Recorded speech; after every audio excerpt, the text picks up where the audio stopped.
dream broke, but it's clear now. No handouts, had to get down. Now what they fear now. No money millionaire, we here now. Got scars, but I wear that crown. Turn pain to a real account. No money, no excuses, no limits. Welcome to the No Money Millionaire podcast, where we teach how to build wealth from the inside out. I'm Dave Webb, your No Money Millionaire.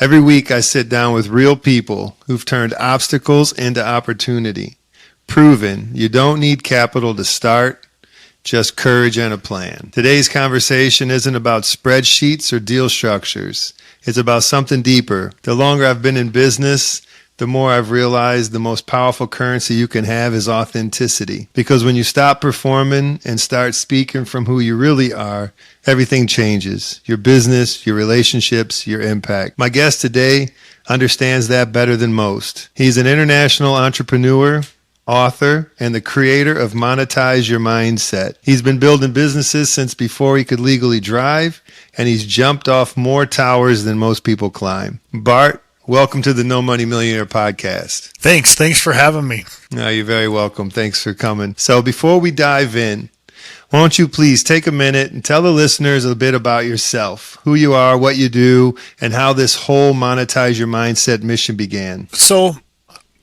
my name is Bart Merrell. I'm the Side Hustle Samurai. I help people identify their ideal side hustle and create financial security by monetizing things that they already know and do. Because when life happens, money worries are right up at the top of the list. It may not be the number one thing, but it is close. And when I say when things happen, when life happens, what could it be? It could be cancer or Christmas. We have Christmas just coming up around the corner. Are you prepared?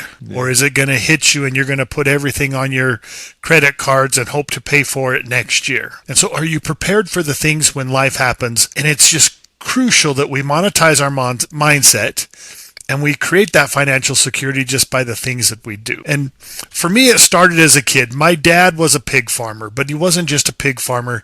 He had his hands in many different things, all in the agricultural industry, but just many things. Part owner in a dairy in Idaho, part owner in a mushroom warehouse in Utah, owned part of a produce warehouse in Arizona, where Diamondback Stadium now stands. Mm-hmm. And so when they wanted that property, I mean, let's just say he made a good chunk of change.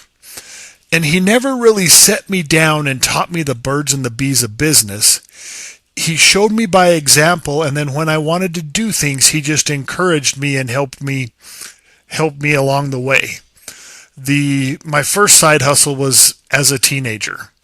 I bought my first stereo at age 11. I worked all summer on the pig farm. It was an all-in-one system. It had a cassette deck over here, an 8-track player over here, which most people don't even know what an 8-track is anymore, turntable on the top, and then the tuner in the middle. I loved listening to music, but little did I know at 11 years old, I just purchased a liability. Because every time we'd go to town, I'd have to buy the new tunes. And back then, it wasn't about buying one song. You had to buy the whole cassette or the whole record or the whole CD. It wasn't one song that you got. And so it cost a lot of money. When I got my driver's license to where I could drive, I turned that into an asset by starting my first business. It was a mobile disco business in a small town in southern New Mexico.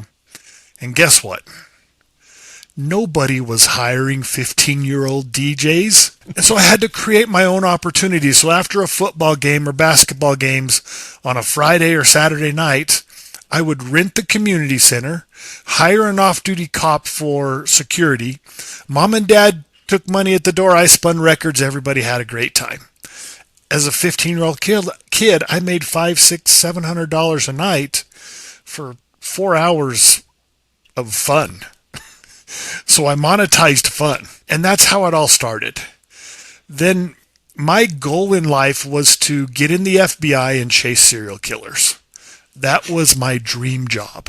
I went to college in accounting because we had a family friend that was an ex-FBI agent. He said the easiest way in was in accounting, but you don't have to stay in the white-collar stuff. When jobs open up, you apply for the position, And if you're good, you're going to get the position. And so you don't have to stay in the white collar stuff. So I went through my accounting degree up at in Utah State University. I was almost ready to graduate. And let's kind of take a step back. I did not like accounting, and I was not good at accounting. It was just a path to go. I mean, I could study all night long, and the best I was going to get was like a C plus or a B minus if it had the word accounting in the class name. Other stuff, health, math, whatever it was, I didn't have to study a whole lot, and I would get a B or A or a B. Okay. And so I wasn't good at it. I didn't like it. I took right before my last semester, I took off to went and helped Dad on the pig farm. While I was there, I was trying to learn my Spanish and do all that stuff. And I was making money in a small town where there was no place to spend it. And RK surgery had just come out. It was before LASIK. It was corrective vision. I decided, hey, I have the money. Let's go get it done. It was like $1,500 an eye. I went and got it done. And I had 20/20 in one eye, 20/25 in the other eye, clear up until just about 5 years ago where I had to get glasses again. But I got back up to Utah State, finishing up my degree, starting the application process to the FBI, and I found out that automatically disqualified me. Oh, the surgery? The surgery. It was still considered experimental, and they didn't want to put thousands of dollars into training an FBI agent and then have them go blind. I was devastated.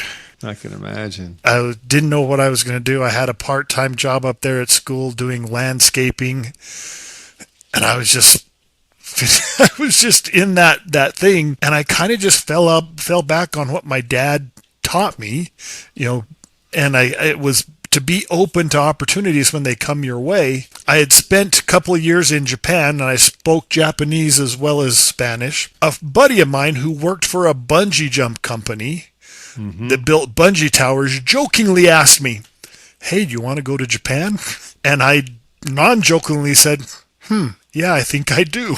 Because they had sold the bungee tower in Japan. They needed someone to help with the building of it and someone to help train the staff and all that stuff. And so that's kind of where it started. I contracted with the Japanese company, set up my terms. I would go back and forth to Japan for 6 or 7 years until I got married, just doing amusement park ride stuff. And so that's kind of how it all started. Sure. When it comes to, and I've done that for my life ever since. I sometimes look back on my life and I say, I was pretty lucky. But what is luck? Luck is when opportunity and preparedness meet. And one thing my dad taught me is that you have to take action or nothing happens. Yeah. I could have said, well, let me think about that Japanese thing, and it never would have happened. But because I said yes, it happened. And so we'll get into more of that as we go, but that's how it started. My dream job got blown up, so you think I'm lucky. Well, my dream job just got blown up as, Was I lucky? No. Yeah. It's funny you mentioned action. I just filmed a video last night. I haven't released it yet, but that's what my whole next video is on. It's about you can listen to podcasts, you can read books, you can take courses, you can do everything. But if you don't take that action, it's not going to do you any good. And so that my whole video I recorded it last night, was completely about that, taking that first step, that action. So it's funny you mentioned that. So and that's the hardest thing, taking that first step. Yeah, it is. After you take the first one, then you can take the second one is not nearly as hard. So, what do they say? The only thing to fear is fear itself, and that's so true. It's once you actually get there, you realize, wow, wasn't anything I had built up in my head and stuff. But yeah, my whole new video coming out, be released, I think in a few days, is completely on action. So awesome. Let's talk about that bungee jump you mentioned. I read somewhere in your bio that it was only hands-on. So we're talking about taking that first step. And so I use this to help people understand you have to take risk, an educated risk. And I'll show you the education after the fact. But sure. So I took the first commercial bungee jump to Japan. I am a certified bungee jump master. Okay. And so what that gave me the power and the authority to push little Japanese people off the top of an 8-story tower. Okay, well put. Well, maybe we should say assist. Assist. And on our busiest day, we did 783 people. We assisted them off the tower. Wow. Sometimes during the week, that was on a Sunday, but sometimes during the week, it was slow. And I'd be up at the top of the tower, just alone, me and my brilliant mind. Okay. And my brilliant mind was thinking, now my bungee tower had this stunt person airbag at the bottom just in case someone fell. And in theory, and supposedly people had done it, one could jump from the top of the tower without a bungee cord, 8 stories up, hit the airbag, and be okay. Okay. My brilliant mind was kind of talking to me and saying, you think you can do it? Wow. I walked over to the edge and I looked down and I'm just like, I ain't that crazy. And for your people who are watching, this is brilliant. So your hand's going around your head forward, your finger.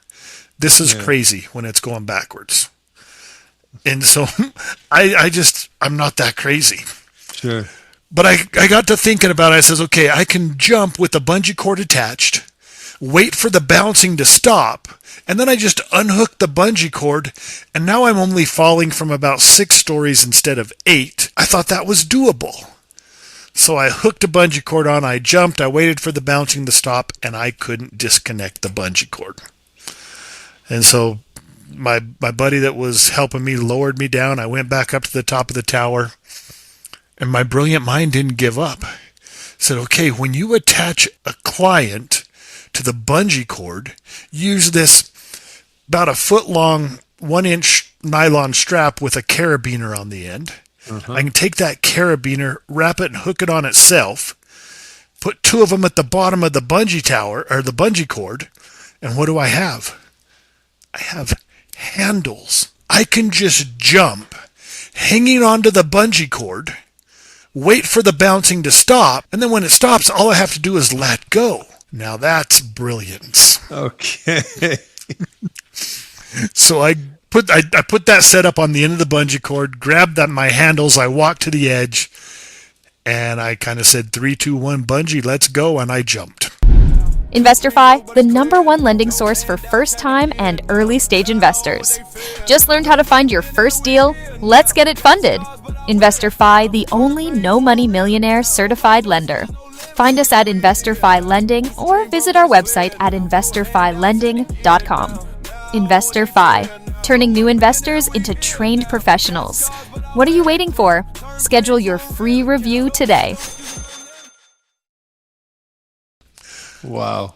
Obviously, I survived. Yeah. I waited for the bouncing to stop, but sometimes that brilliant mind doesn't go clear to the end. And I'm hanging from a giant rubber band. What's going to happen when I let go?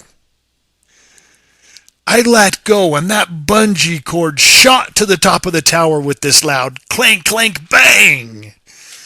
I fell to the mat and hit it with a loud slap, and it echoed throughout the park, and everyone came running to see who just died. Wow. Now, I'm crawling out of the bag, the airbag there.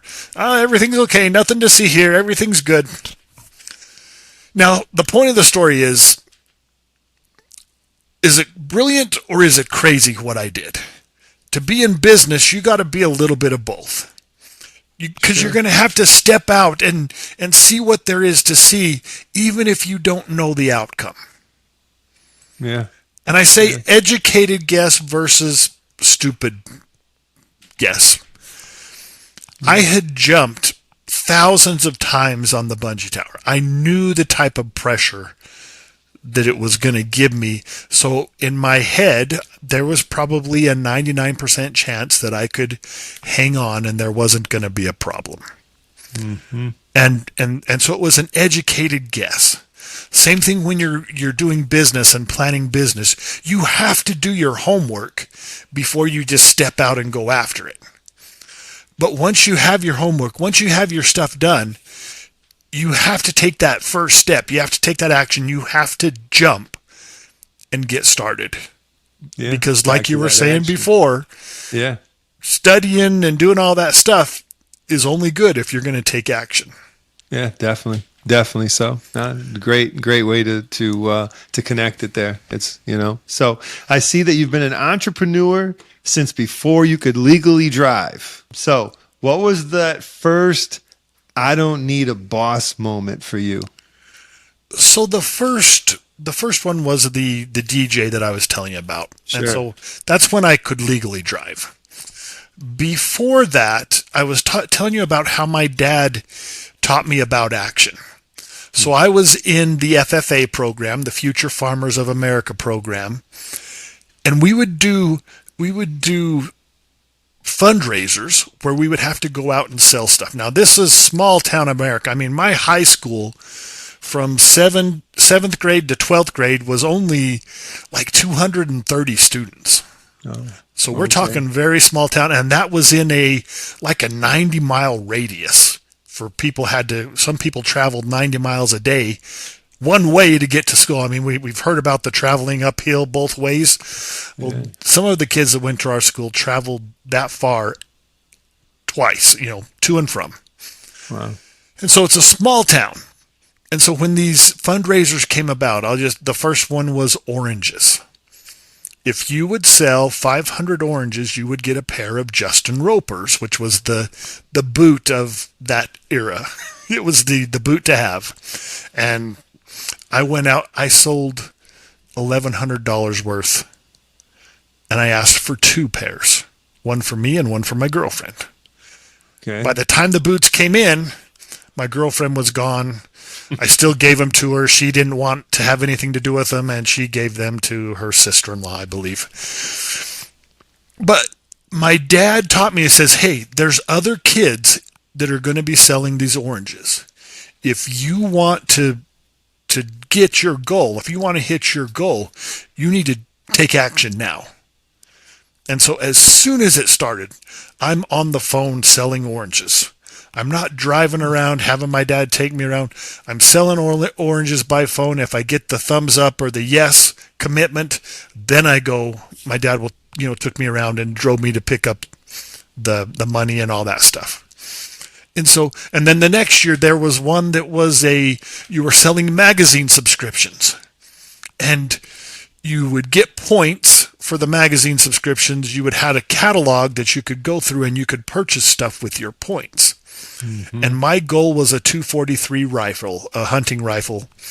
And I set my goal. Once again, Dad said, okay, if you want to hit your goal, you have to take action.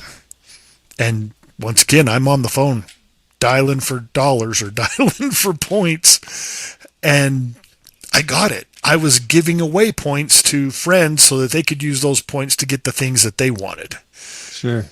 And it was that training or that, I don't know if it was training, but just lessons from my dad encouraging me, okay, you've set a goal, go get it. Yeah. That led to my first business, and I wanted to quit having to pay every time we went to town for music that wasn't going to make me any money.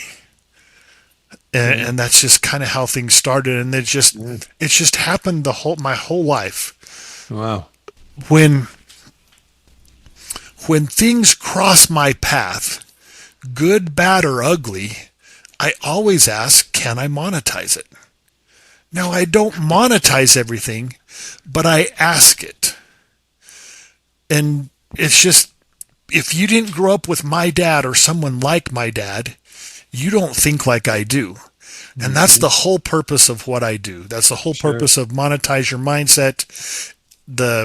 I have events that I do called the Identify Your Ideal Side Hustle Workshop. It's not an event, it's a workshop. Mm-hmm. We're talking about action. I get so tired of these feel-good events where you go to an event and it pumps you up and then there's no action step. You don't know, okay, I got all this stuff. Now what do I do? And I was kind of getting angry at these events that they're there. I shouldn't say angry, but irritated that there's no action plan. Why are people going to these events with there's no action plan after it's done? And I'm just like, well, you're not giving them a better option. And that's how my event started. If you need to get in touch with your feelings, don't come to my event because it's not going to happen. Okay. But you're going to walk out of my event with a handful of side hustle ideas that are unique to you and your life experiences. And you're going to have a path, and you're going to know your next action step that you need to take. Nice. And that's what I've created and it's just always been on my mind that you go and feel good at these events, but then nothing happens. Nothing changes except for the very few that have that self-motivation. Yeah.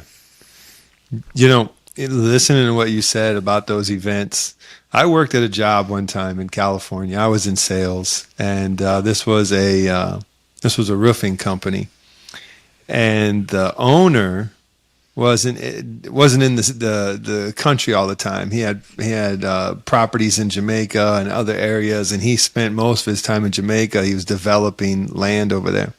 But when he would come to town, he would call in all the heads of everybody, and everyone would get together in this meeting. And I seen this multiple times. Everyone would get together in this meeting. Everyone would fire some great ideas. The company's going in this new direction, and everyone's fired up. And it was a great meeting, and everybody was, everything was all in agreement and just talking about it and complimenting the meeting. And this was great. And then afterward, the next day, it was back to the way it was. There was never, ever anything implemented from that meeting. And it's funny you say that because I used to blow my mind. I said, I've never been to so many meetings where none of it ever gets done. Never. And everyone repeatedly, like nobody was experiencing the same thing I was. And we'd have another meeting and it would happen all the same. And then tomorrow it would just be back to normal. And it's funny you say that. That just made me remember that. Yeah. Yeah. Yeah. It's been because I've gone to these events and I don't know. I don't want to, call anybody out, but I've gone to these events and they're good emotional high when you get home, but there is no set action steps. It didn't improve my finances. If anything, exactly.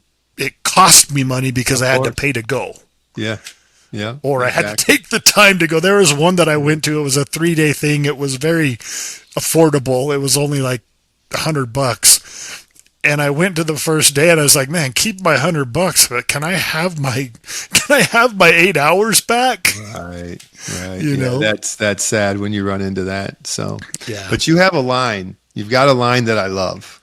And it's, are you prepared for what happens when what happens actually happens? So yes. What was the moment that idea became real for you? So my wife, she's Japanese. And she visits her family in Japan quite often, once a year. And sometimes while she's there, she'll get her health checks done. And she called me from Japan and calmly informed me that the initial indication was cancer. Oh. And, everybody's life has been touched by cancer in one way or another. Yeah. My brother died at age 53, two sisters at age 62 from cancer. Mm-hmm. And so what would be going through your mind? Oh, the worst. My mind was racing. Yeah. I could lose my wife. Of course. My second thought was, I don't think we can afford this. Oh. So why do my thoughts go to money so quickly? Money isn't everything. Or is it when you don't have enough? Sure. And I'm afraid I don't have enough to drop everything and be by her side while she goes through whatever it is she's going to have to go through. Now, we were lucky after 8 sleepless nights, I guess we're not supposed to sleep in the day, but after 8 sleepless nights, the test came back negative. The biopsy came back negative. Oh, good for And you so guys. we were lucky. We got a wake-up call. Sure. But what I'm telling everybody is you don't need a wake-up call to get ready. Get ready now before life happens. And that's when it just blossomed to me. And when that happened, I started doing it for myself, but I still hadn't thought about other people. Okay. I started creating my own multiple streams of income, but I hadn't been thinking about other people. And then I was doing a project for Toastmasters. I don't know if you're familiar with Toastmasters. It's a speaking club. Okay. And their top award is called the DTM, I'm drawing a blank now. Mm-hmm. Distinguished Toastmaster. And to get that award, I had to do a project.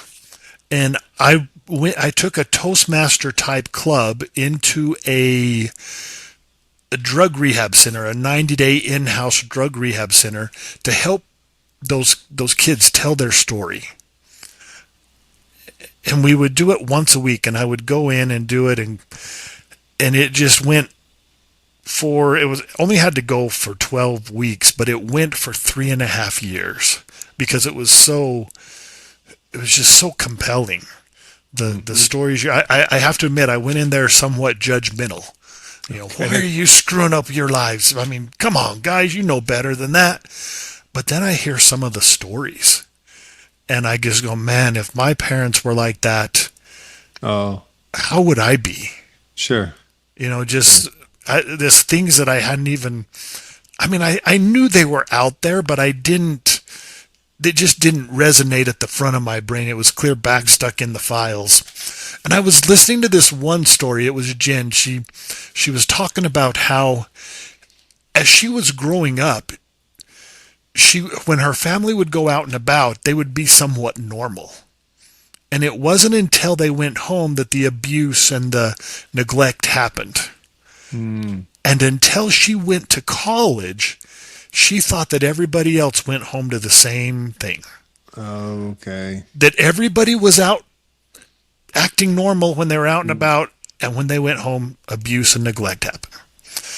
When she found that out, she was just like, wow, this is a whole new idea that people didn't grow up with these problems. And I was sitting there, and it had been fueled by a Facebook post that I had heard before, that I'd seen maybe a day or so before I was listening to Jen. So it was on my mind. But the Facebook post was an article that said how to live on less than $28,000 a year. Oh.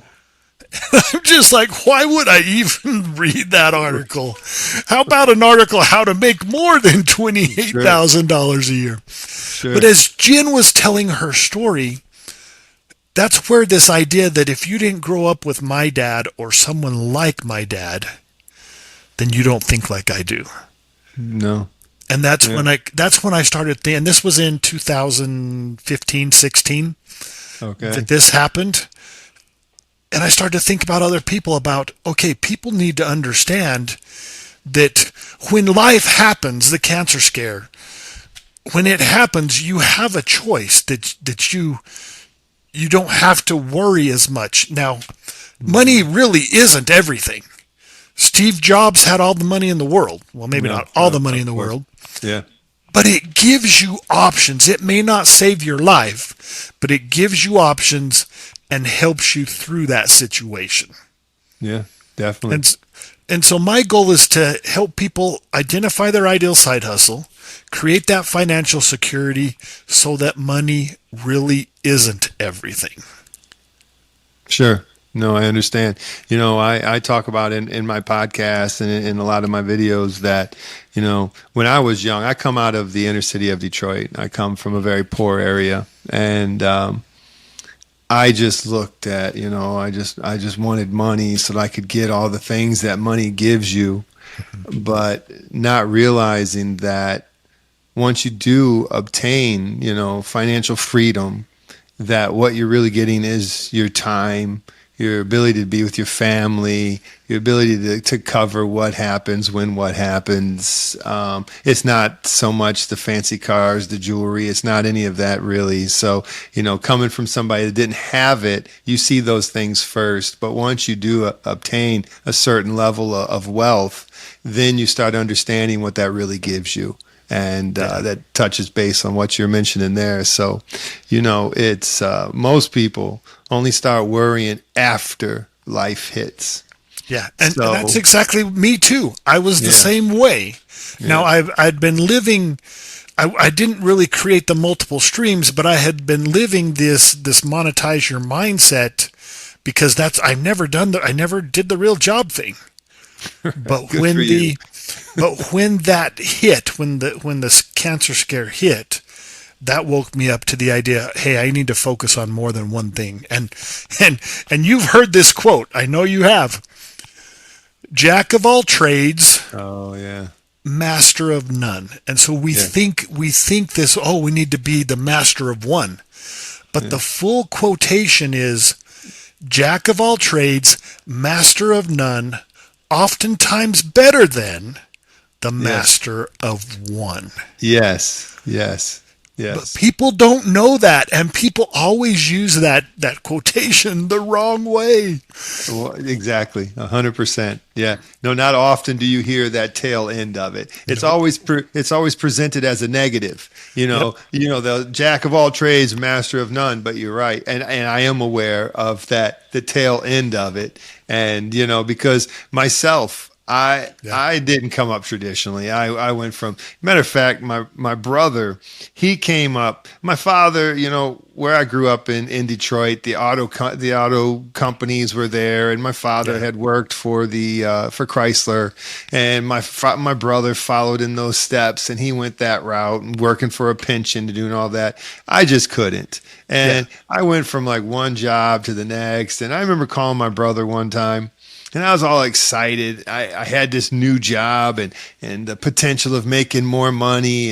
And so I called my brother and I told him about this new job I got and how happy I was. My brother, he just said, until what? Till somebody upsets you or pisses you off and you end up leaving and you're going somewhere else. And I said, what does it matter? Why is it better if you stay in one position and just increase, or if I jump from job to job to job, but as long as my wage is increasing as I go, what makes what you're doing better than what I'm doing? And so, with that jumping around from different jobs, because when you come up in the sales industry, you realize that you can go sell basically anywhere, and so with that, I have been called the jack of all trades and master of none, and in the negative sense, but I learned the full side of it. So let's dig into the book. Monetize your mindset. What does that actually mean? And I thought I was genius when that monetize your mindset hit.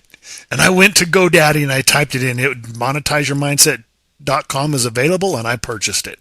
Oh, lucky you. But people ask, what does that mean? And for me, it is just what I kind of mentioned earlier about whatever comes in front of my life, good, bad, or ugly. I always ask the question, can I monetize it, or how can I monetize it? And let me give you another example. Okay, so life happened again last year.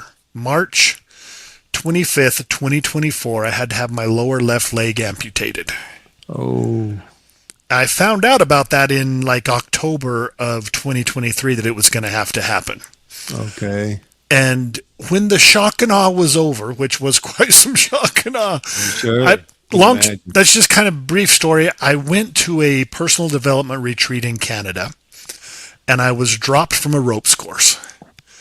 And this was back in 2012, and I was told that it wasn't broken. A few years later, it sent me to the hospital with blood clots in my lungs. Oh. Because my ankle didn't have this movement. It only had like 1 or 2% movement, and so it never pumped the blood up to out of my calf muscle, so my leg filled up with blood clots. One broke off, a big one, and it's called the saddle embolism, went to my lungs. After that happened, I was like, okay, I need to figure out what I can do for my ankle. And this was in 2021, and I had a CT scan done. Turned out my ankle bone was actually crushed on the back and the front. Wow. And the pieces of bone is what was blocking my movement. So I went to several orthopedic surgeons and a podiatrist. Podiatrist says, I give you a good ankle, give you an ankle replacement. But the orthopedic surgeons were like, no, out of the 5 reasons I wouldn't do that for you, you have 3 of them. Oh. They said, basically your only option is whenever it gets bad enough, you're going to want to get it fused. And so I continued on it, and I got skinnier and healthier and started climbing mountains and doing things. And the more I did it, the more it hurt, the more the shape got funky. And I finally decided, okay, it's time. It's time to go get that fusion. And I went to the doctor, and the radiologist isn't supposed to say anything. The radiologist is just supposed to take pictures and let the doctor say things. Sure. And from behind the panel where he's protecting himself, he takes that first picture and he goes, damn, you don't have an ankle bone. And I'm just like, oh gosh, this isn't good. Wow. Doctor confirmed I didn't have an ankle bone. And, basically your only option is amputation, or you're going to go in a wheelchair. I mean, if that's what you want to do. And I'm just like, okay. And I mean, I'm just like, oh gosh, what have I got myself into? Drove home, told my wife, but when the shock and awe was over, my thought process is this: okay, I don't like this. But it's got to happen. It's going to happen. There's nothing I can do about it. Can I monetize it? Okay. Okay. So then let's go 6 months post-op. I'm in my prosthetist's office. And I'm talking with him, and I met with 3 different prosthetists before I decided on him. And I said, the conversation went something like this: Scott, your competition has a guy. I met with the guy. You don't have a guy. I'm your guy. And what the guy did is he talks people through what they're going to have to go through. Wow. And helps them prepare for their amputation. I couldn't imagine what it takes to prepare. Yeah, and I went through everybody would always tell me, Bart, how are you doing this with such ease? I think is what a lot of them said, or you have such a great attitude. Sure. I'm just like, I don't know.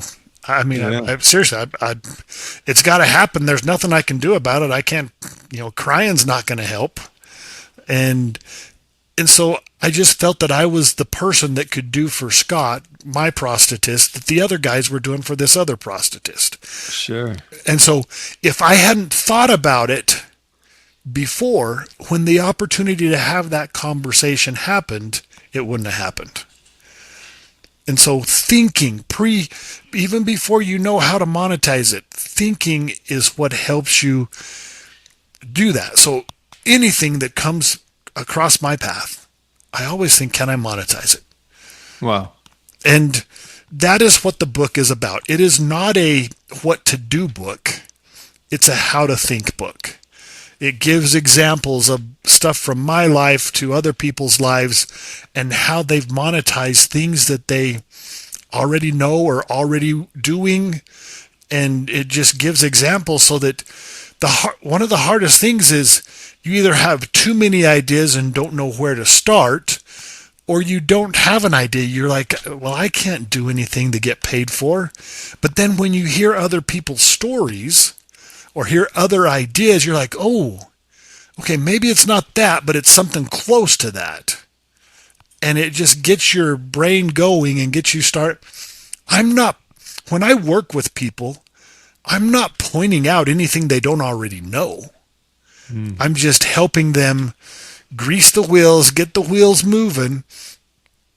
And sometimes they have an epiphany in the middle of the night. Sure. And they'll call me the next day, Bart, I woke up at 3:00 in the morning and this idea came to my mind. I couldn't go back to sleep. I was so excited. Like, okay, well, now it's before you need to, let's make a plan. What are your next steps? And let's get you taking those steps so that excitement doesn't go away. Nice. Now, I'm sure, though, that you also hear people say, I don't have a skill, or I don't know what to sell. I'm not an expert. So what's the truth behind those excuses? The truth is they just need help. And when I say help, so this is what I do. I start and say, okay, we're not thinking about can you monetize anything. I just want you to make a list. What do you like to do? What do you need to do? What are you already doing? Now let's take it one step further. What would you like to learn? What do you need to learn? What have you already learned that you could teach somebody and get compensated for it? And so we take out the compensation. I just want them to make lists, and then we just analyze those lists to where we put those into other lists, and whatever floats to the top are the things you should try first. Now, if I haven't run into anybody that doesn't have something in their life that they've done, that they've experienced, that they can't figure out how to monetize.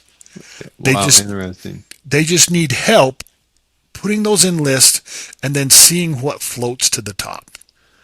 And you have to do your research. I mean, what are the resources it's going to take? Money, time. Time is a commodity that's really tough to come by nowadays, because if you got kids, your kids are going to this activity and this activity and this activity. So why don't we find something that you're already doing that you can monetize? Like getting your leg cut off. Now, I don't want your audience to go out and chop off body parts to start a side hustle. But it's something that I had to learn to do. Meaning, my wife, whenever we get ready for bed before my amputation, I brush my teeth and hop in bed. And she's like 45 minutes putting this cream on, washing, doing her nightly routine.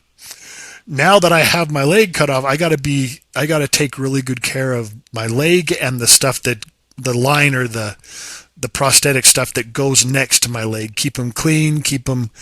And so I have a system, a nightly routine that I have to go through now, and I had to learn that.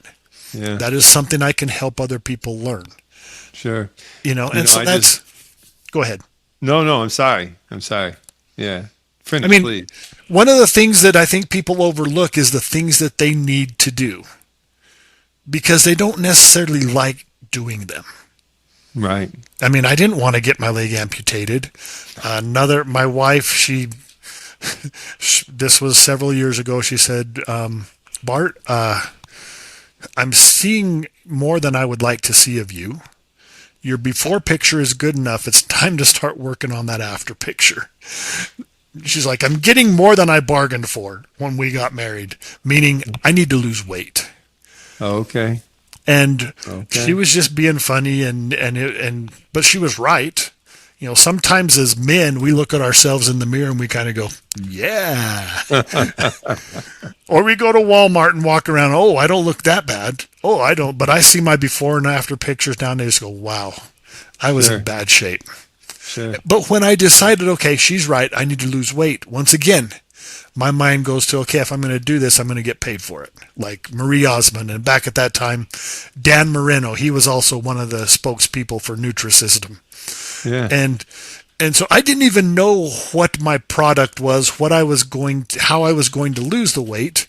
Once again, I went to GoDaddy and I said, okay, I want to get back to my wedding weight so that my wife is getting what she bargained for. I typed in backtomyweddingweight.com. It was available. I bought it. Wow.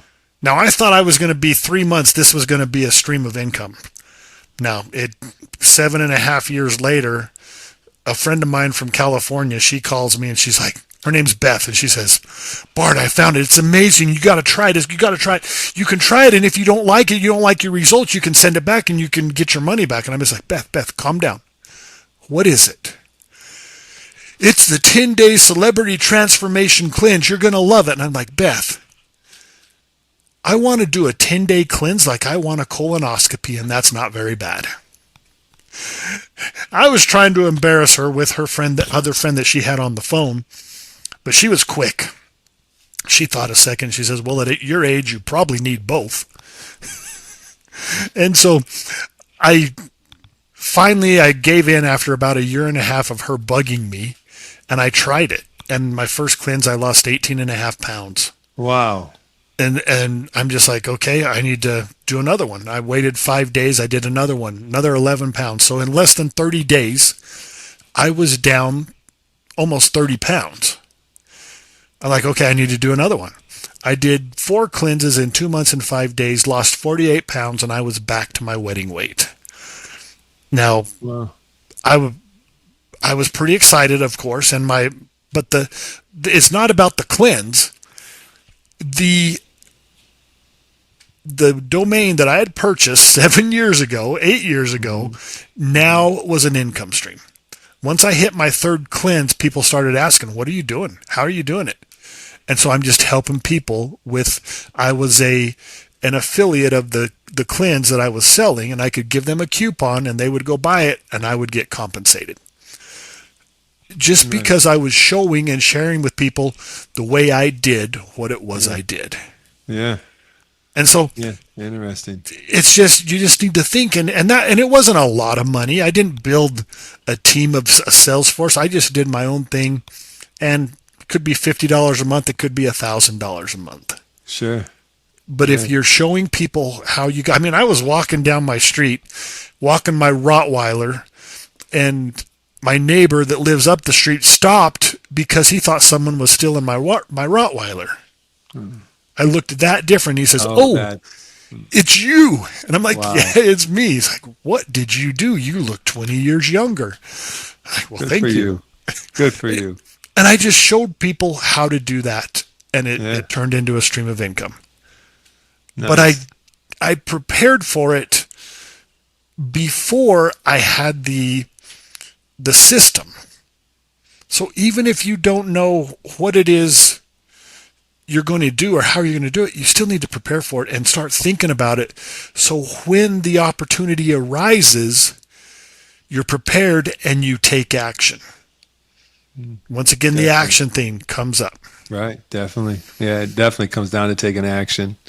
Okay. So sounds to me like you've imagined and seen, every type of side hustle that can come and go. Now, let me pick your brain. What's dead in 2025 and what's exploding right now? What are the things you see for side hustles?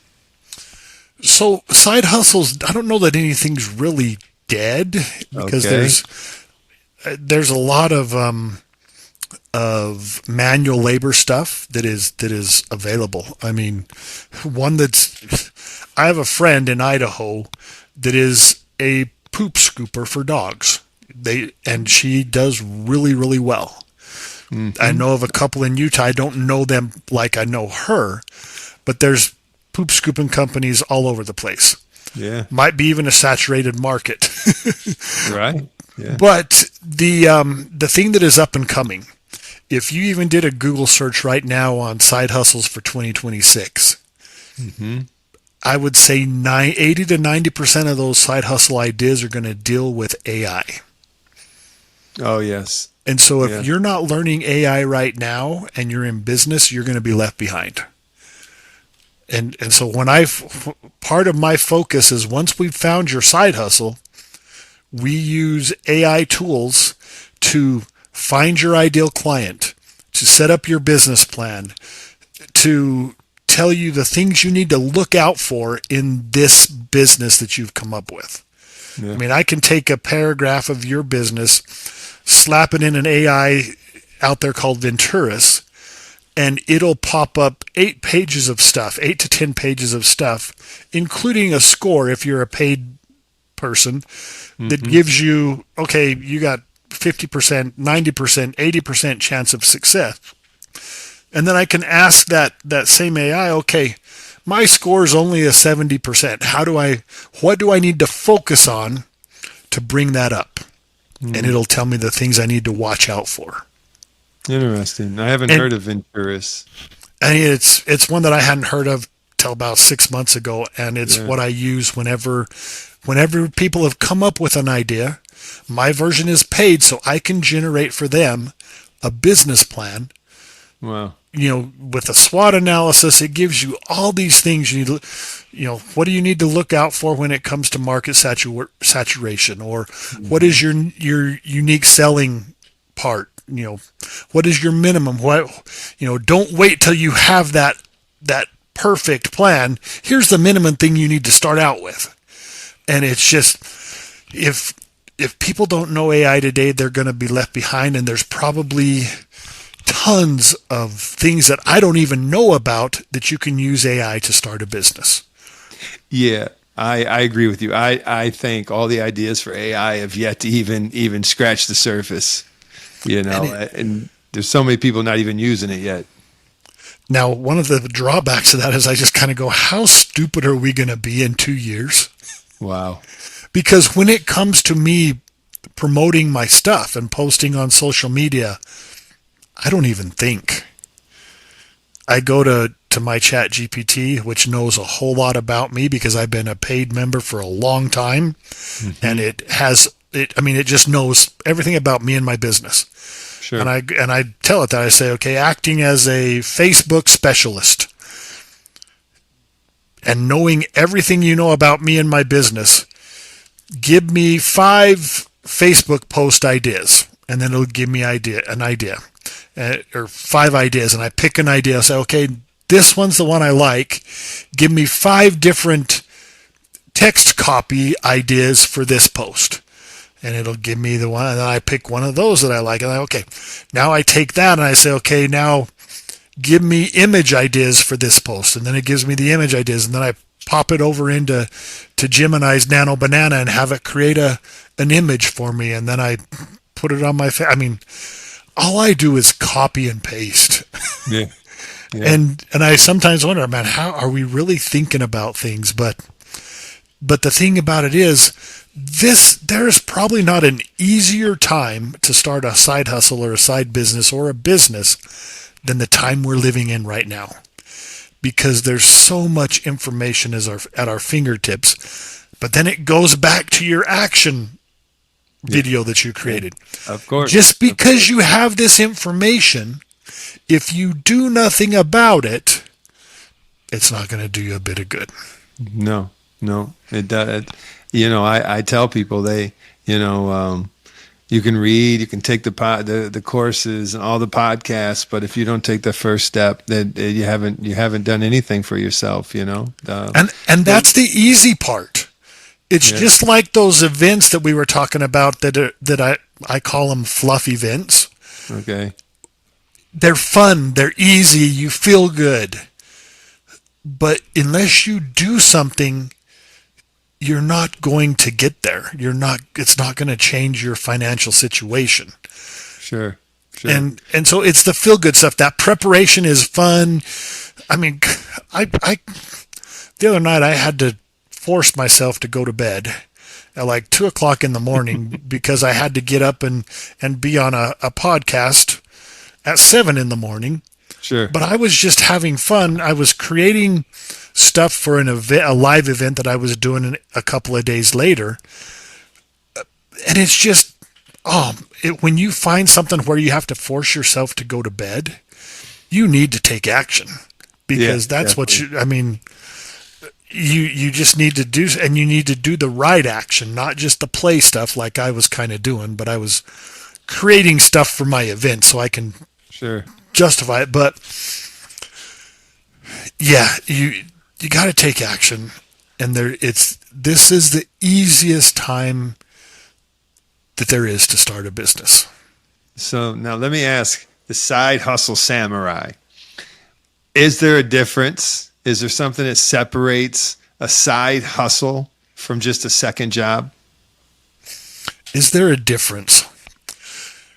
So I did a YouTube video on my Side Hustle Samurai YouTube video or YouTube channel that was, how do you know when a side hustle has become your main hustle or a job?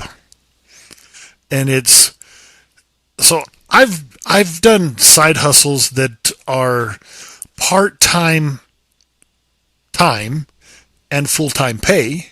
And I have one of my side hustles is I'm a dog trainer. How did I become a dog trainer? I adopted a dog, an 8-month-old Rottweiler that was 90 pounds and didn't know the word no. So I had to learn to train him. If I'm going to learn to train him, why am I not going to get paid to train other people's dogs? So I get paid a lot to play with other people's dogs because of my Rottweiler. Sure. That is a full-time time and full-time pay. And so I've actually cut it back to where I don't want to work that much. I don't want to spend that much time when I want to start another avenue. And so the difference between side hustle and a real job, a real business, is how much time do you have to spend there to make that function. So if I were to die tomorrow, my dog training business would die as well. Because I'm the trainer. Sure. If you can die and things go away, or you can die and you go away and it still functions, then it's more of a business that can sustain itself. Side hustle, you want to get that. So my side hustle samurai business, someone could take it over and learn what I'm teaching people, or maybe they already learned it from me, and I could die and go away, be hit by a bus tomorrow, and it's still gonna live. Sure. So a side hustle, you want it to get into that. It still may be a side hustle because it's less time and more money. But when I first started my dog training business, I had 4 or 5 client dogs in my house for 383 days straight. I didn't take a day off. Okay. And so that's when, and I took a day off to have knee replacement surgery, and I was just like, oh, I like this time off. And so when I came back, I restructured it to where it could be more of a side business versus a side hustle. Okay. Because I can take time off. I don't take as many dogs, but then they all come in at the same time and go home at the same time, so that I have a week or two where I can do my other stuff. I can focus on my other stuff. And so it's one of those things where, okay, where is that point? It's also like saying, okay, when do I need to be an LLC versus a S Corp? You know, you have these steps that will take it that way. One of the stories that's in my book is about a couple of ladies. They're the founders of Jamberry. Jamberry is a nail wrap company that started in 2010. These 2 ladies, they would go get their nails done, every month, and it would cost them $50-$60. And when they were walking out one time, they said, I wonder if we could do these ourselves at home for cheaper. They did their research. No one else was doing do-it-yourself nail wraps. They got their hands on some products, made a prototype, went to a home show, came home with a stack of orders, got in mom's garage as a family group, and they put things together, got the orders out, went to another home show. They did that 2 or 3 times before they said, okay, we need to figure out what we're going to do. Their only goal was to do something as a family, have fun, and make a little extra money. Right. Within 5 years, they sold 50% of the business for a multi-million-dollar deal. Wow. The company was doing almost $1 billion in business, in revenue, a year. Wow. So you can imagine the size of that deal. Yeah. And their goal was a side hustle. It turned into a big business, but they did it the right way with delegation, and they weren't, so they didn't have to be as, it wasn't a job. It wasn't a high-paying job. It was a business where they could delegate, and they created something, and then they sold it for a multi-million-dollar deal. And Great. Yeah. I asked Aaron, I said, Aaron, what is your advice to someone who is wanting to start a side hustle or a side business or a business? What's your best advice? And she says, well, as you heard from the interview that I did with her, she said, as you heard from the interview, we didn't know everything before we started. We still don't know everything. And so if you're going to start a business, don't wait till you know everything. Start it and learn as you go. That's what I touched on in my video that's coming out. Take that first step, get out there and face these things. It's better to face the things you don't know than to hold off and not do it because of what you don't know. So let's tie it together a little bit. I teach the no money method. I teach people how to build wealth even when they're starting from zero. So you teach how to create income using what they already have.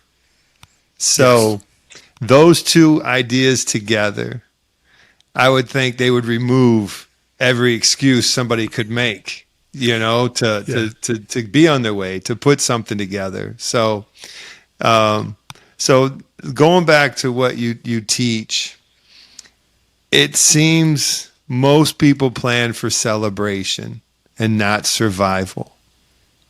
And that mindset shift alone could save people years of struggle. Yeah. So, all right, let's get practical. If someone's working a full-time job, has no extra cash, and no idea where to start, what's their very first step you would tell someone to take? Look at their life experiences.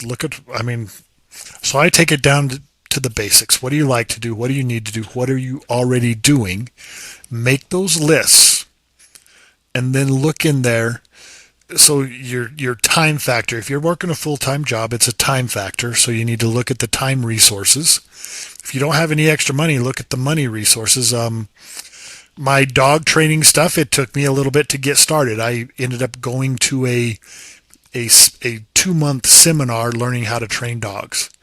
It cost me, I think, $8,000 to go. Oh, wow. Okay. But when I got done, and they taught you how to train dogs and how to kind of structure your business. And I made almost $100,000 my first year. Wow. And my business partner that we run together but run separately, he made almost $50,000 part-time. He's a plumber. And so he made almost $50K part-time with what we do. Wow.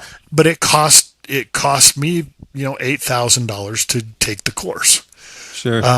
My weight loss program, a little less money. I didn't make $100,000 my first year or any year with the weight loss.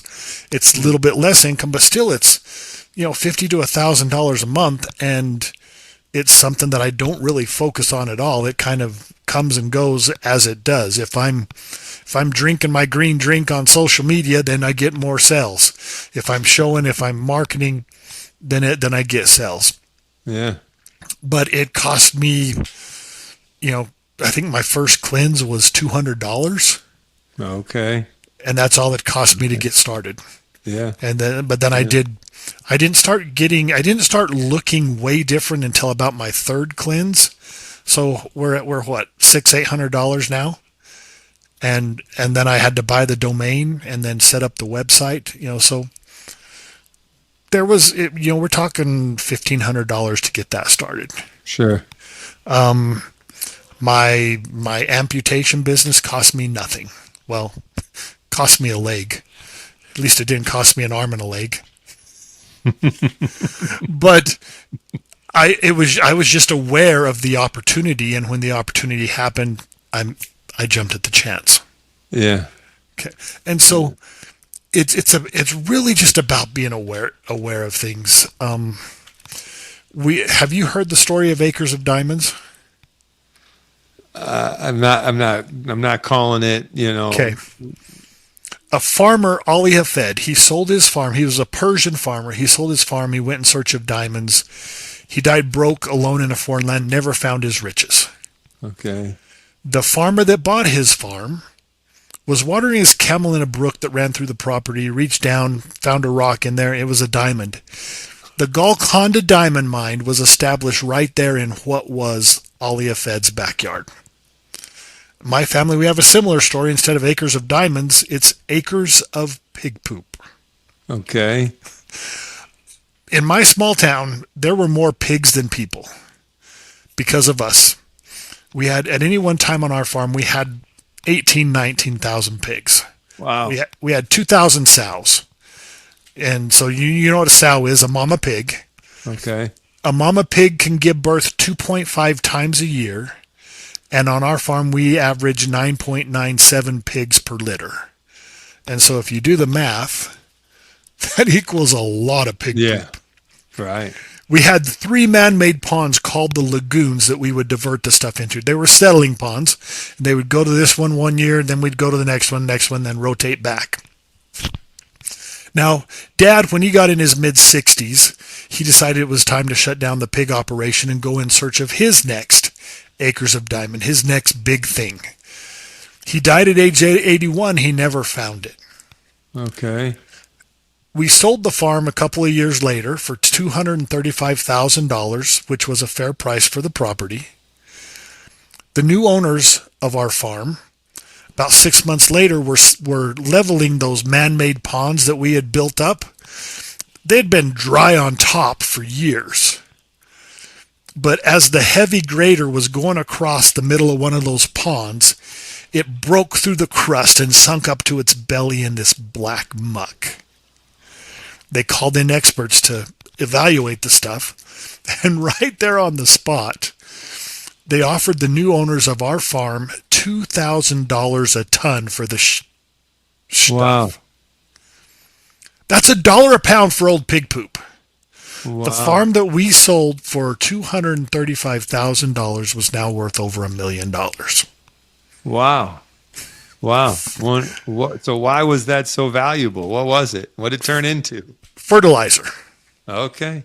Now, this 500 tons of old pig poop was acres of diamonds right under my dad's nose. Sure. And so my question to everybody, and this is what people need to think about, is, are you overlooking your acres of diamonds like Alia Fed and my dad? Yeah. Are they right there within your grasp, right there in your own backyard, right there under your nose? Do they look like a pile of pig poop? Yeah. And so that's what it takes. Yeah. It's just awareness, being aware of what's around you, and then we go back to the action. Sure. Being willing to take the action. What's the number one excuse you hear from people who say they want extra income, but they never start? They never take that action. So it's always a veiled excuse, and the number one excuse is fear of failure. Yeah. You know, people have that quote by, I forget her name, that it's not fear of failure, it's fear of success, and it's a big, long quotation. But it's really fear of what everybody else is thinking around you. And I have it happen to me. I have a best friend, and his wife said once to him, "Why doesn't Bart just get a real job?" Because I don't want a real job. Right. Except at Christmas time when someone's throwing Christmas parties, and if I want to throw a Christmas party, I have to throw it myself. But guess what? If I throw my own Christmas party, I'm inviting people I like, not people that I have to be with. And so, and so it's. I think a lot of it is worried about what everybody else is going to perceive. Mm-hmm. I mean, I post on Facebook a lot, and some posts get action, some don't. And I see the ones that don't get action, and I could focus on those, and no one's listening to me. Nobody cares. But I'll tell you what, people are listening. And the ones that take action and come to me, and I change their life, they thank me for it. Oh, yes. And so I can't focus on the ones that don't, or that say negative stuff. Of course. You gotta, that's the stuff people are worried about. It's the perception. And then losing money, I mean, that's always tough. Mm-hmm. You know, especially if it's a real job situation. And I mean, losing money anytime's tough. Mm-hmm. But when you kind of feel like your income is capped or it's finite, and you're having to dig your way out of this hole that you created. And so the fear of failure is real, whether it's because you're embarrassed or because of the money. That's what I think I find with a lot of people that, in my line of work with, I teach people how to jump into real estate, and, they haven't done it yet. Most of them never done it. They haven't taken that first step, and, it's a lot of fear, So let me ask you this. How much of this game is skill and how much is mindset? Which one do you think is the stronger play there? It's mindset, because that's going to take you the first step. Let's just take your real estate thing. Right out of college, and this would fall under things you're already doing, okay? Mm-hmm. Right out of college, I bought my first home. I was single. I took the room I wanted, the best room, and I rented out the other rooms. Paid for my mortgage and then some. Then when I got married, we rented out the basement. Then when we moved to our current home, I looked for a home that had a mother-in-law apartment or an accessory apartment that I could rent. I have never owned a home where someone wasn't paying more than half of my mortgage. Wow. That's an easy way to get started in real estate. Yeah. And it's something that you're already doing. There is no way I could downsize my home right now and pay less than I pay for my mortgage. Wow. And that's so it's just one. and that's something you're already doing. You got to live somewhere. Live somewhere that's going to help generate a little income that can offset the mortgage. And that was excellent. I did that out of college. I didn't know anything. Sure. It was just willing to take the chance.